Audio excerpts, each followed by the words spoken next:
Good afternoon. It's Monday, the 1st of April 2019, just after 1 o'clock, so there'll be no April Fool's jokes here. Patrick, welcome to UK Column News. I'm your host, Mike Robinson. Joining me today in the studio, once again, Patrick Henningsen from 21st Century Wire. Welcome to the programme. Great to be with you, Mike. Well, we'll be talking about a bit of Brexit later on, but just to sort of introduce it, wanted to say well done to Ned Pavlon, who was holding a Brexit party on Friday afternoon, managed to get it covered by the BBC. So that's a bit of good news. Now, this was a small provincial party, but of course there was a bigger one going on, and that was in London. And this is Simon Bean, MBE, on Friday, talking about Defence Union. And he was speaking on the platform just outside the Ministry of Defence. Apparently quite a number of Ministry of Defence staff listening out the open windows to this. And one of the questions that he asked, which was a perfectly reasonable question, was, is it the case that the UK will hand over command and control of HMS Queen Elizabeth, the UK aircraft carrier, to the EU at some point in the not too distant future?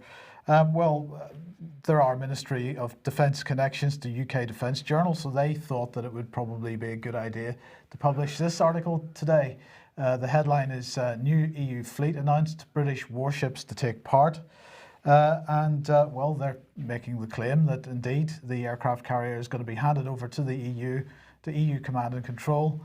There's a whole bunch of information in this article. British vessels being transferred to temporary EU command for the next 6 weeks. The reason for this, according to the government, is to enable better interoperability with allies. At the bottom of this article then they put the following caveat. If you've read this far, you will undoubtedly have noticed the entire story as a fabrication and put together by contributors from various parts of the UK defence community, and is simply an April Fool's joke. So they were very interested to be pushing this around and see what kind of response they got on Twitter and so on. The purpose of this article, they say, aside from our usual April Fool's Day joke, is to highlight that reading between the headlines should be the done thing for every article and not those just published today. The real message behind the article is be careful when you read news online or offline, as sometimes it's entirely false. This was then followed up with Plymouth Live. This is the Plymouth Herald, and they were republishing some information that appeared in The Sun. Future of Royal Navy £3 billion aircraft carrier HMS Queen Elizabeth under threat. Now, the unfortunate thing is it's very difficult to know whether this is an April Fool's joke or not, Patrick, because they don't provide any kind of caveat at the end. But they're saying that government insiders are concerned about the nation's overall defence bill. According to an exclusive report, rumours are circulating the Treasury wants the Royal Navy to ditch its new £3.1 billion aircraft carrier HMS Queen Elizabeth. Government insiders are concerned about the nation's overall defence bill, and that questions were reportedly raised in a key budget meeting about the cost of running both Queen Elizabeth and fellow carrier Prince of Wales, worth a total of £6.2 billion, and whether the former is financially viable. But the concerns have reportedly enraged Defence Secretary Gavin Williamson, who has insisted the Solent behemoth is going nowhere. So this was all based on a Sun article. They say that a defence source said bean counters don't understand that in a crisis you must have two active in the fleet for maintenance and training. It's not clear whether that was a sideways reference to Simon Bean, who had made the comment on the stage on Friday afternoon. But look, the question then is, what is the truth of all this? That we've got at least one article making fun of any such suggestion. We've got another article that's a bit unclear whether it's true or not. It's probably another April Fool's joke, certainly published this morning. But this article is certainly not an April Fool's joke, because this was published on the 11th of March 2019. Angela Merkel backs plans for an EU aircraft carrier. This is Angela Merkel and her soon-to-be successor, Ms. Karen Bauer, who are saying exactly that. The EU needs an aircraft carrier. They're not really sure where it's going to come from. The EU is working on its own aircraft, but it doesn't have plans for an actual physical carrier at this point. So that's certainly not going to appear on the scene very, very quickly. But they do need one, and so Merkel said it is right and good that we have such equipment on the European side, and she's happy to work on it. But the question is, where's it going to come from? Certainly, the UK aircraft carrier seems like the likely initial source for that. It's heading off to the South China Sea in the not too distant future. And so China seems to have responded to this type of, well, it's a bit of nonsense really, but this article from the National Interest, Naval Power, China's Navy could have 4 aircraft carriers and soon. And really this article making the point quite strongly that China is doing exactly what Russia has done, and it's gone into a massive modernization program with respect to its military. And it is likely to be producing 4 of these Type 004 class carriers. They're going to displace between 90,000 and 100,000 tons. They're going to have electromagnetically assisted launch systems. Of course, these were the systems that were dropped for the Queen Elizabeth and the Prince of Wales. And they're going to carry a large wing of J-15 fighters, J-31 stealth fighters, KJ-600 airborne early warning and control aircraft, anti-submarine warfare helicopters, and stealth attack drones. So that's what China does. The Queen Elizabeth, on the other hand, isn't quite so well equipped. So the Queen Elizabeth, as we said, heading off to the South China Sea in 2021. But the question is, what aircraft is it going to carry when it goes there?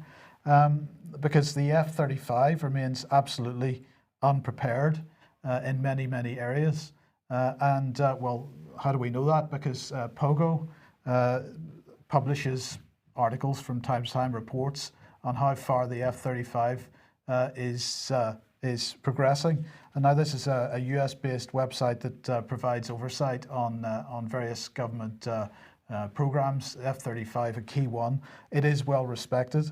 They're saying that aside from anything else, it is absolutely open to cyber attack, to malware, because for the first time we've got a weapon system which is fully integrated. And so you can attack one part of it and get access to every other part of it. But the key things they're highlighting here is that in the latest Department of Transport report on this in the United States, that in fact this new report from the US on progress in 2018 on the F-35 is pretty lightweight. So they're saying that the F-35 still can't get into the fight. It's not fully mission capable still. They're saying that its combat performance is still shrouded in mystery. It's saying that it still can't shoot straight, so apparently it shoots up and to the right. So it can't hit a target with its gun. The airframe showing cracks before it's supposed to. So the thing is literally falling apart before it reaches its 8,000-hour lifespan. They're saying that the logistics and maintenance system is not fit for purpose, and it's saying that the final report from the Department of Transport, missing key data and to assess progress. So 14 pages, much smaller than previous years. The 2017 report was 29 pages. The 2016 report was 61 pages. So it seems that as we move forward towards the F-35 getting sort of operational into operations, the information that becomes available publicly about its capability to be in operations gets shorter and shorter as they just don't bother including information that they clearly find embarrassing. So this aircraft's still not flying as it should. Well, where will Britain's aircraft carrier be in 5 years' time? Will it be part of falling under EU command and control? We suggest that that is quite a likely scenario. And really, the only answer that the mainstream media or the defence industry has is to make fun of the suggestion. They're certainly not denying it outright. I think one more comment I'll make with regards to China's aircraft carrier fleet, you have to look at that development, Mike, in the context of the Belt and Road Initiative. And you look at sort of the deep water ports that China is involved in developing, like Sri Lanka and Djibouti and others along the sort of new trade route that it'll be within China's absolute national security interest to secure and protect those trade routes, which are mainly we're talking about from Europe, the Red Sea, down South Asia and then to China. So you can look at that sort of development militarily as maybe China's also looking far forward in the future in terms of securing what it's developed and invested in terms of the Belt and Road Initiative. Absolutely. Now, Patrick, let's move across to Ukraine. Well, I said we weren't going to do any April Fool's stories today, but you just couldn't resist this one, Mike. It's the Ukraine elections over the weekend, at least the first round, as it were, and kind of an April Fool's surprise, and we'll tell you why. If you follow this in the news, it's absolutely unique. This is the stuff of television, literally. So let's take a look at the Ukrainian elections. These were the candidates. Volodymyr Zelensky, he is a comedian and a television actor, star of the #1 television show, one of the #1 television shows in the Ukraine. The incumbent, Petro Poroshenko, he was essentially the U.S. installed puppet who has been president since 2014, and another oligarch along with Poroshenko, Yulia Tymoshenko. So she is the sort of the natural gas oligarch, Poroshenko, the chocolate king, and you have the comedian. And let's look at the results. 30% for Zelensky, 18% for Poroshenko, and then pulling up the rear, 13% for Tymoshenko. She's contesting this result, by the way. She claims that she got second place. She's doing her own recount. She's hiring her own firm to do an independent recount. So this is out of a total of, Mike, of something like 30 candidates.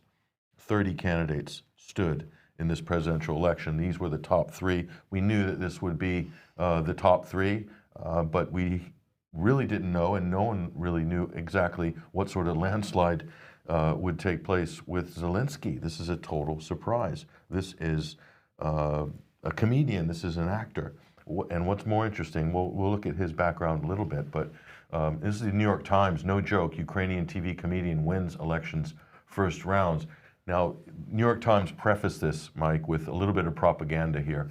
The fact that the Ukraine works as a real democracy, albeit a troubled one, is often cited as perhaps the most important aspect of the election, unlike the Potemkin elections in neighboring Russia and Belarus. The contest in Ukraine offers voters a real choice with the outcome unknown. And so they're basically saying, getting a dig in there. This is a news article, by the way, basically calling Russia a tin pot dictatorship? Yeah, a non-democratic country next door, which is funny. I mean, let's not get too much into this, but Putin's approval rating is sort of around 70%.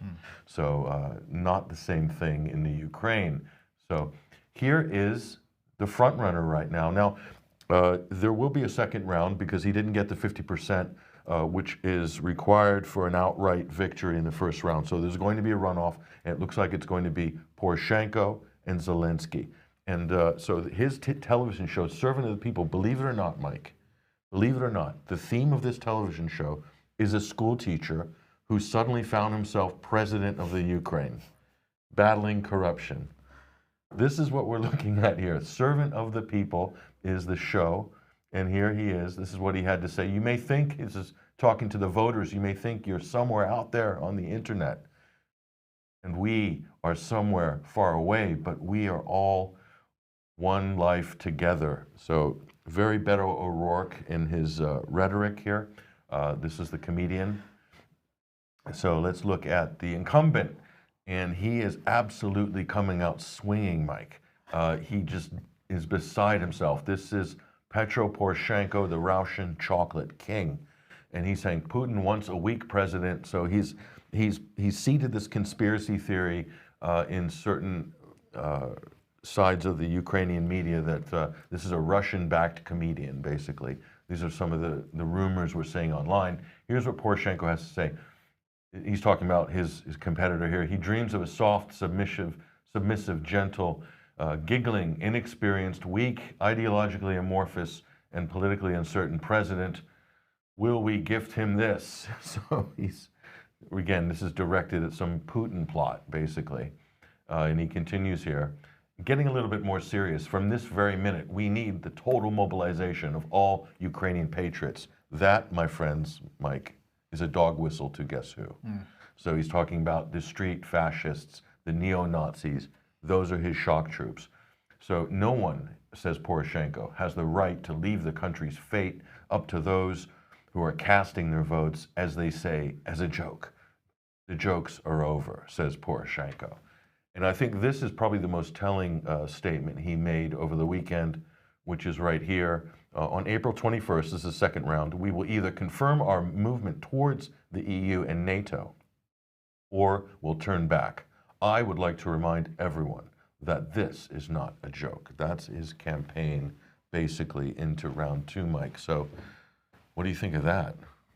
I think on that second slide there, his quote was suggesting that really democracy should not be part of the process here. We can't leave it to democracy to get the right answer. We've got to bring in the shock troops to sort the problem out. Is that what he's arguing for? I'm calling on all patriots to mobilize all patriots. So look at this. This is total voter apathy, Mike. Total disenchantment of the political system in the Ukraine. Okay, it doesn't get any more obvious than this. Some of the supporters of Zelensky said that they believe that Zelensky, the comedian, is not contaminated by politics. So this is a kind of continuation of the Trump phenomenon in the Ukraine, but I think on a much even more higher level. This would be like Martin Sheen, star of The West Wing, or Kevin Spacey, star of House of Cards, runs for president and wins by a landslide. I mean, this is beyond Trump, basically. And so also there's the issue of the Donbass. Zelensky's platform, Mike, was I'm going to end the war in eastern Ukraine, in the Donbass, and everyone's going to get free bread, basically. I think the free bread part was a bit of tongue-in-cheek. So let's look at this for a minute. Total disenchantment, Mike. And you have to remember, let's look at the situation with the revolution. It wasn't long, Mike, before we had the Maidan revolution. This was the glorious revolution where the United States, the EU, backed basically a coup in Kiev and forcibly overthrew the democratically elected President Viktor Yanukovych. And we got Yatsenyuk in the interim, and then Petro Poroshenko 6 months later.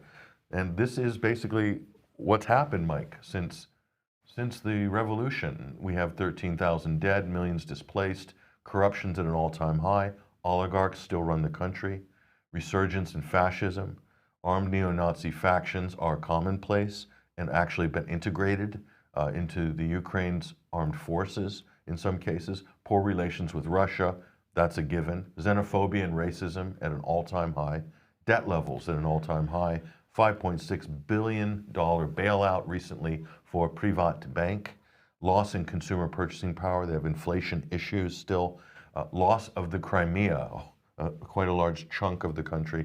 And it looks, Mike, like there's going to be, eventually, it's going to be a loss of eastern Ukraine, the Donbass territory. So is it any wonder, Mike, that voter disenchantment is at an all-time high? Is it any surprise that they have basically chosen a comedian, a television star, who played the president on TV as their new leader over the US-backed, the EU-backed, the NATO-backed Poroshenko? Is that going to happen in Britain?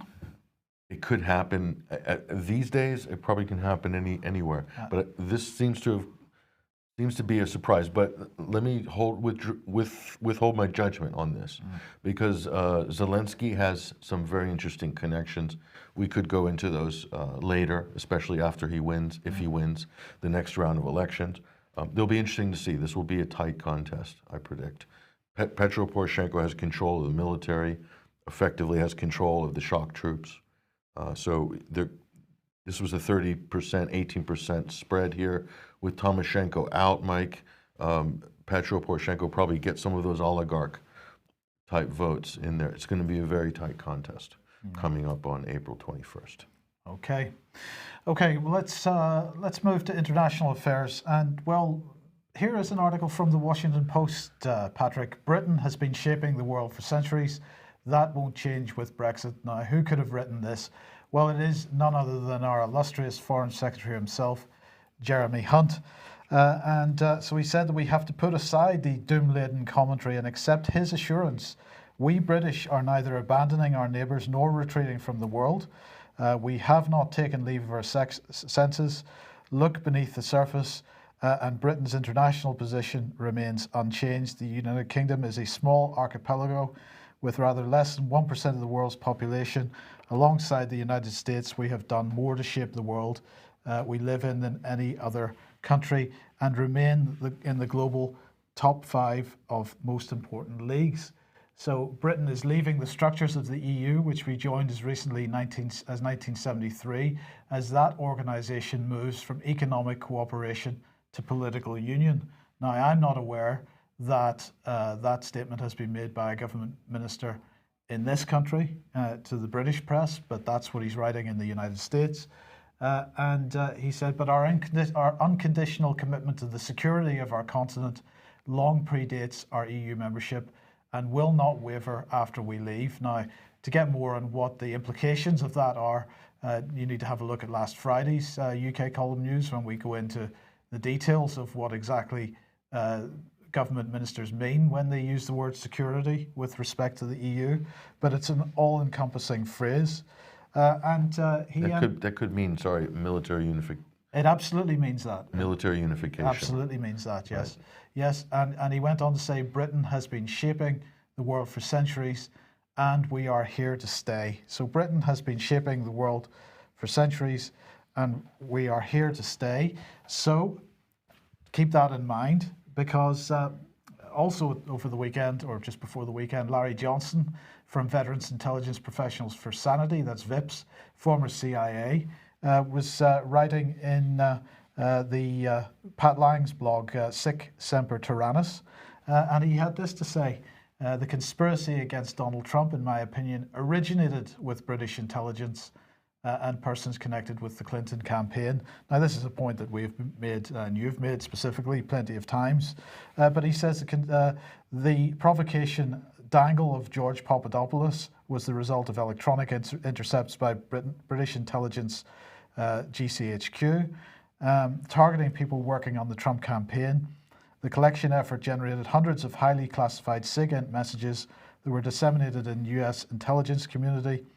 Those messages led to the unmasking of more than 100 Americans whose names appeared in those reports, and this intel dump from the Brits became the predicate for launching a counterintelligence investigation of Donald Trump and his campaign. When the tale of the plot to destroy Donald Trump's candidacy and presidency is told, Jim Clapper will be proven as a key player in the conspiracy.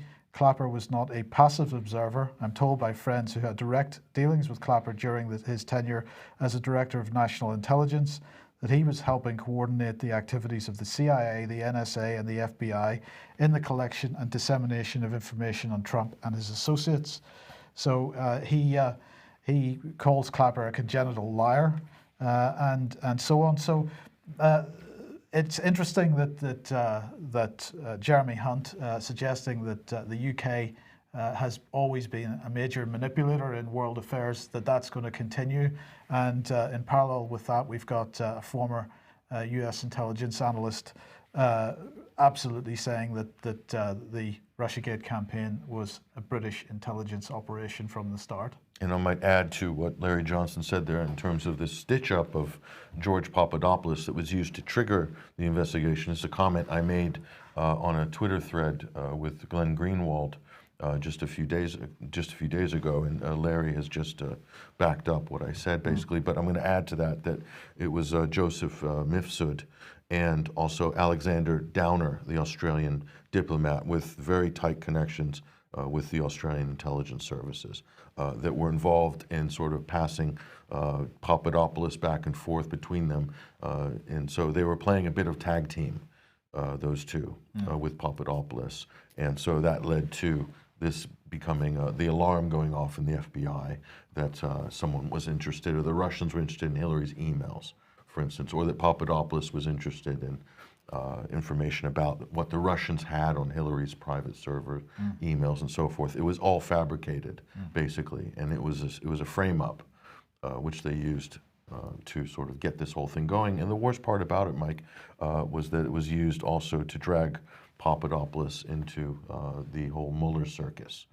and he was actually sentenced or indicted and sentenced. Did a couple of weeks inside, but I think he'll be vindicated by the end of it. His book is out now, and it's doing very well, and he'll also be very public in the next month or so, because they're going to, if they declassify the FISA warrants in the United States, it's a very important part of the story, the whole FISA process, foreign intelligence, getting the warrants for wiretapping American Trump associates, American citizens, which is how they nabbed Michael Flynn as well in a perjury trap with this. So this is all very, very interesting, and it does make sense once you get into the facts. So now the facts are coming out after 2 years. What you've seen in the media, what you've been reading in The Guardian has been fake news for the last 2 years with regards to Trump-Russia collusion. Now the truth's coming out. We'll see what happens. Yes. Well, speaking of fake news, Patrick, what has EU versus Disinfo been up to? Well, this is a great feature which is up on 21st Century Wire right now. This is by Nina Cross. This kind of outlines, Mike, this massive operation that has been erected in the wake of the Russiagate hoax that was perpetrated beginning from the 2016 election. So this is where it all started, with the Trump-Russia collusion conspiracy theory, and on the basis of this idea that the Russians are meddling in our elections, that our elections are under attack by Vladimir Putin, etc. All of that sort of that fabricated hoax. This has been used to sort of trigger a whole new industry, which is the disinformation industry. And it's a total gravy train. In Europe alone, there's a number of these initiatives and projects. We've covered quite a few of them on this show. And the Integrity Initiative, of course, files are up on the ukcolumn.org. But this is a great piece, because it kind of gets into the psychology, Mike, of how they sort of construct all of these so-called hybrid threats. And what are they really but paper tigers? And so Russian influence, this is the main thing that all of these organizations out of Brussels are meant to sort of be fighting against, is Russian influence. And this basically boils down to what, Mike? It boils down to sort of any ideas that run counter to whatever the mainstream narrative is, whatever the rapid response mechanism party line is amongst NATO countries. That's all considered to be Russian influence. Anybody that has anything that agrees with a headline on RT is under Russian influence. Any Russian media outlet is automatically deemed to be propaganda or disinformation. And if you agree with that, you yourself are somehow under the spell of this grand Russian plot. What is this really, Mike, but the Maginot Line of information? And Europe does have form, Mike. This is the point. Europe has got pedigree and form when it comes to building Maginot Lines. And Nina Cross is arguing that we have a sort of a Maginot Line being built here in the sort of this disinformation firewall, protection firewall that they're trying to erect here in Europe. It is nothing but a Maginot Line, which wasn't very effective, Mike, in the Second World War. How much did it cost? I wasn't going to do the calculation. What was the cost of the Maginot Line in today's money?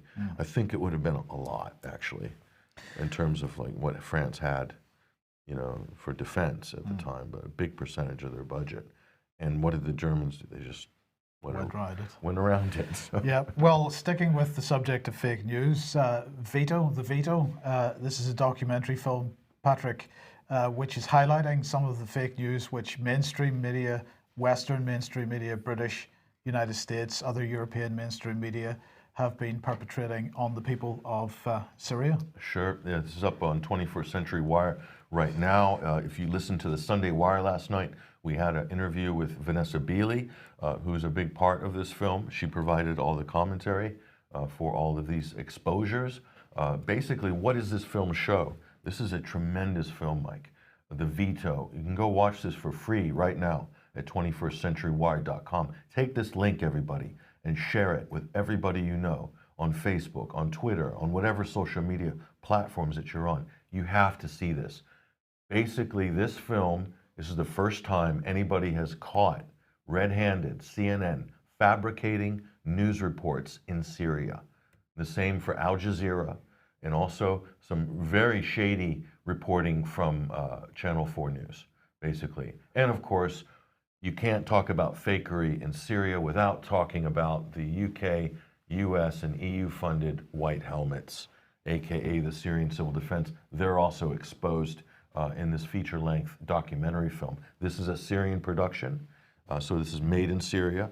It's excellent production. This has already been shown via satellite on a number of channels globally, but now it's available online, so you can watch the VETO featuring Vanessa Beeley, who's been on this show many times. So Vanessa's done the English narration on this, but there are many other languages available as well. It's available in French, Russian, I'm not sure, Spanish, I would imagine, English, of course, Arabic. But Vanessa was also involved in the investigation as well. So it's an amazing documentary that will change the way you look at these media outlets, mainstream media outlets. Mike, are any of these mainstream media outlets going to be censured or punished, or any of these reporters or editors reprimanded for being caught producing fabricated news reports in Syria? Will this happen? No. This is my question. The answer is no. No. So I guess it's just bloggers are the problem, right? Yeah, absolutely. Bloggers are the problem. Okay, let's come back to the UK, and it's 2 years since Project Servator went live. If anybody doesn't know what that is, this is well, it's a vital policing and counter-terrorism tactic of the Ministry of Defence Police. This is basically the Fusion Doctrine in action. Now, we've been talking about the Fusion Doctrine for quite some time. Theresa May announced this term in a recent defence review. And it involves the merging of the operational merging of various government departments, and a cross-government approach. And this particular expression of it, Project Servator, is about the Ministry of Defence Police working with the City of London Police, with the Metropolitan Police, and every other, the British Transport Police and so on. They're effectively operating as one unit.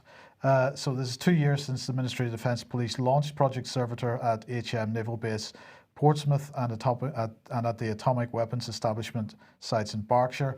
But they're now looking after Defence HQ in Whitehall, HM Naval Base Clyde, and a bunch of other UK locations. So this apparently allows them to deliver unique specialist policing to protect the nation's defence and national infrastructure, keeping people and assets safe. But a large part of it seems to be all about engaging with the public and making sure the public are providing them with the information that they believe that they need. But the key point here being that this is the merging of, operationally at least at this point, the merging of police services to provide a service. Now, if people have been following David Scott's commentary from what's been going on in Scotland after the Scottish police forces were merged into one Police Scotland, and finding the problems that have arisen in the last few years as a result of that, well, you'll understand what the potential dangers are here. But what this seems to be is a sort of move towards militarization of the police as well. So we've got to keep that into consideration. It's that gendarmerie European trend that we've covered many times. Well, that's on this program. And isn't it ironic, Mike, that Britain's supposedly leaving the EU but becoming more European as this process is meant to be taking place? Absolutely. But you know, perhaps we don't need to worry, Patrick, because you know, some time ago we mentioned the fact that Gavin Williamson had announced that we would develop a swarm of squadrons of network-enabled drones. So maybe they can be watching what all these police forces are doing from a great height or something. I don't know. But anyway, today the Many Drones Make Light Work project has been announced by by DASA, and this is new funding to steer this project for 20 unmanned aerial systems. This is now in its final stages of development, and it's going to be ultimately managed by the Defence Science and Technology Laboratory. They're looking to deal with areas such as situational awareness, medical assistance, logistics, resupply, explosive ordnance detection and disposal, but also confusion and deception. Not quite sure how swarms of drones will do that, but sowing confusion like Putin does. Well, I was thinking small drones. With Gavin, I was thinking the little ones. Yes. Imagine a swarm of the little ones flying down through your fireplace.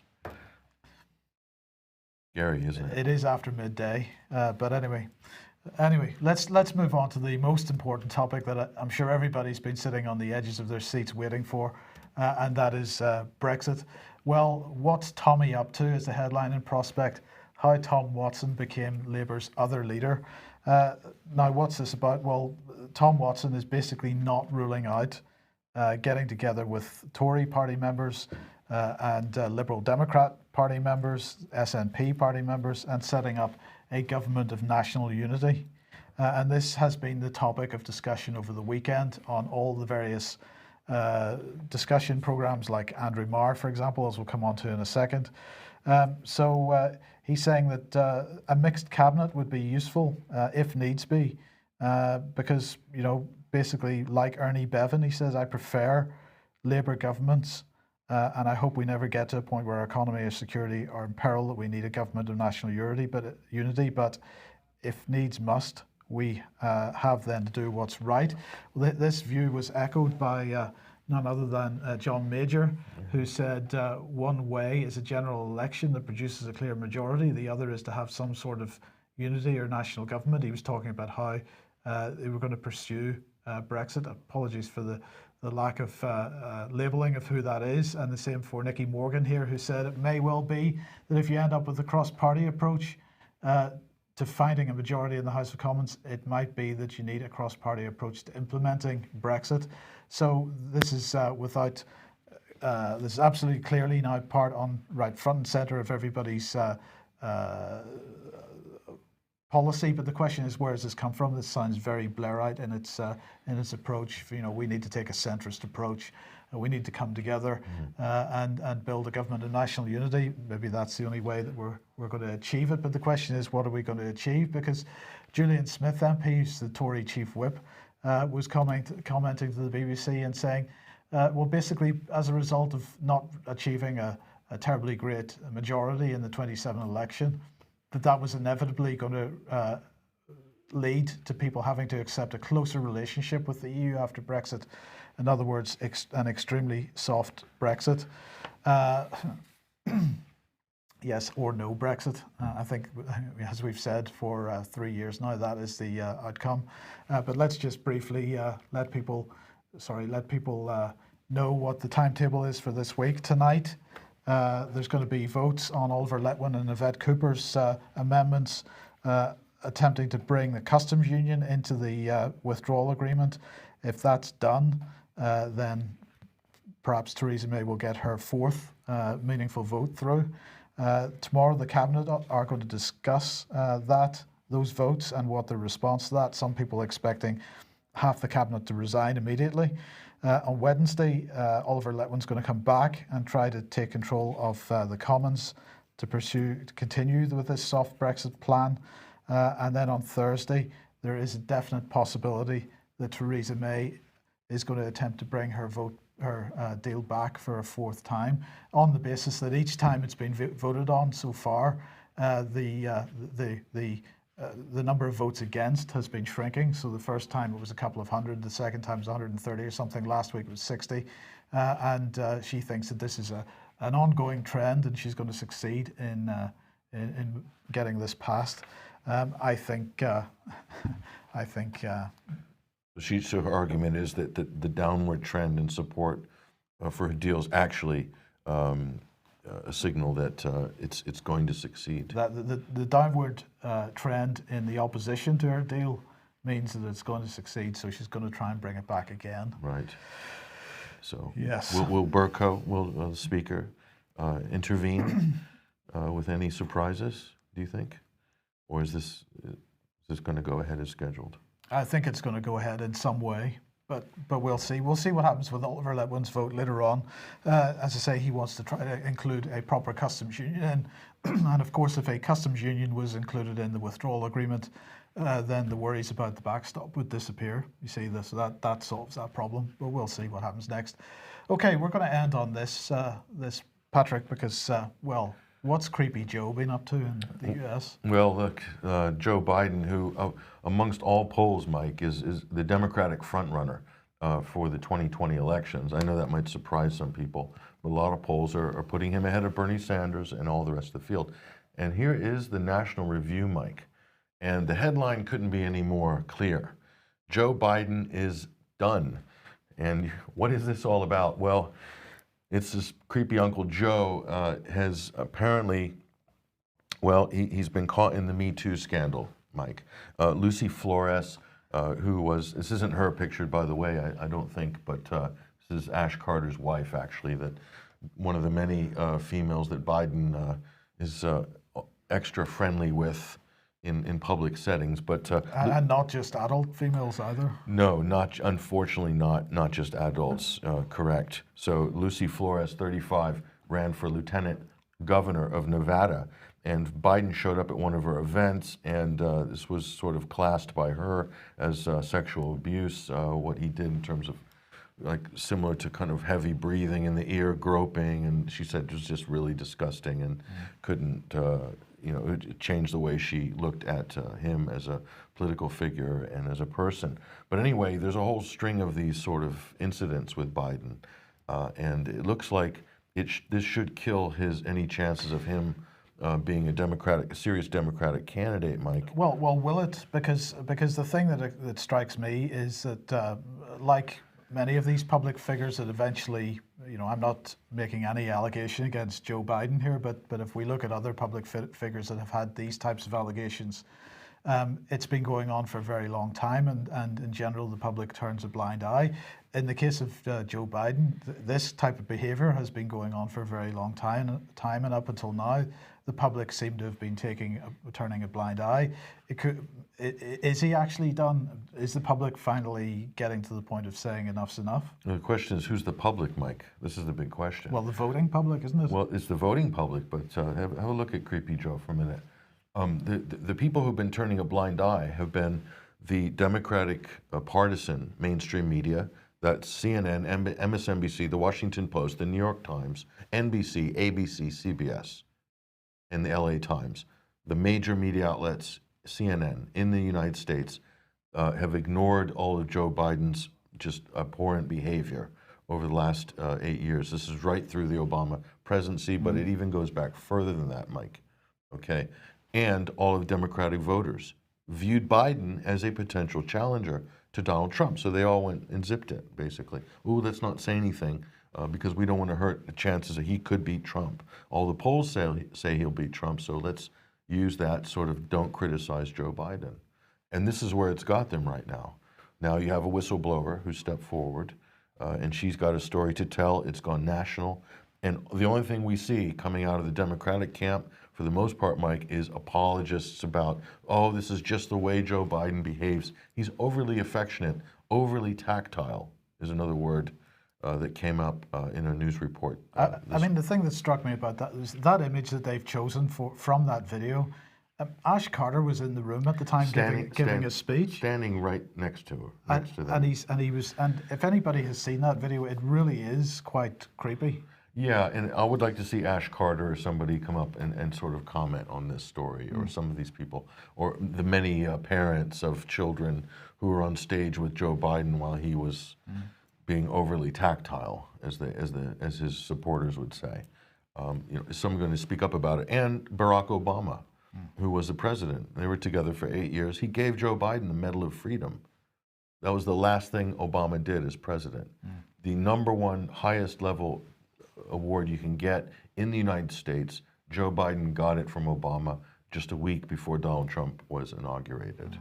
No one could figure out what Biden actually did to actually deserve that award. And it just had an eerie similarity to other characters that we have seen following some of the same patterns. So yes. Very disturbing. We'll see what happens.